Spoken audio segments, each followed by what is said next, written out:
পাকিস্তান ভারত যুদ্ধ এখন সময়ের ব্যাপার মাত্র। দুই পক্ষ থেকেই আসছে হুঁশিয়ারি পাল্টা হুঁশিয়ারি।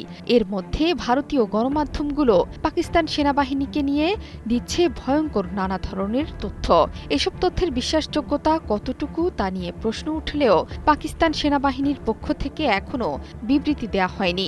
ভারতীয় গণমাধ্যমের দেয়া তথ্য মতে পাকিস্তানের সেনাবাহিনী থেকে একের পর এক অফিসার এবং জওয়ান পদত্যাগ করছেন বলে শোরগোল চলছে সামাজিক মাধ্যমে।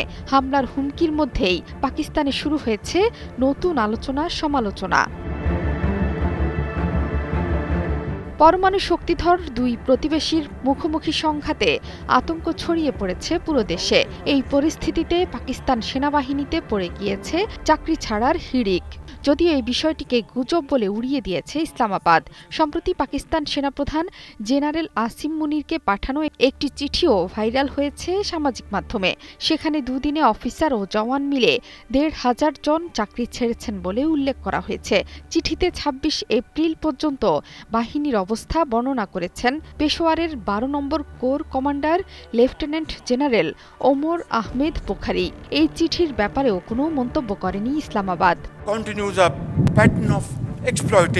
চিঠি অনুযায়ী বেলুচিস্তানের কোয়েটার ১২ নম্বর কোর্ট থেকে নাকি ১২০ জন অফিসার এবং ৪০০ জন জওয়ান চাকরি ছেড়েছেন। মূলত পশ্চিমে আফগানিস্তান সীমান্তে মোতায়েন থাকা পাক বাহিনীর ওপর প্রভাব পড়ছে। একইভাবে উত্তরাঞ্চলের ফোর্স কমান্ড থেকে ৫০ জন অফিসার ও ৫০০ জন জওয়ান চাকরি ছেড়েছেন বলে দাবি করা হচ্ছে। হঠাৎ করে সৈনিকদের গণহারে পদত্যাগের কারণ হিসেবে ভারতের সঙ্গে যুদ্ধের আশঙ্কাকেই দায়ী করা হয়েছে। এছাড়া সেখানে পারিবারিক চাপ এবং এই ঘটনার জেরে বাহিনীর মনোবল যে তলানিতে চলে গিয়েছে তাও স্পষ্টভাবে লেখা হয়েছে। পেহেলগাম কাণ্ডের পর ইসলামাবাদের ওপর চাপ বাড়াতেই সামাজিক মাধ্যমে শোরগোল পড়ে গেছে যে পাকিস্তানের সেনাপ্রধান জেনারেল আসিম মুনিরও নাকি দেশ ছেড়েছেন।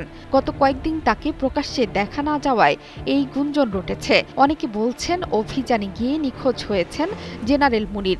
আরেকটি খবর রটেছে সেনাপ্রধানকে নিয়ে। সেটি হলো রাওয়ালপিন্ডির একটি বাংকারে ঘনিষ্ঠ কিছু অফিসারকে নিয়ে আশ্রয় নিয়েছেন জেনারেল মুনির।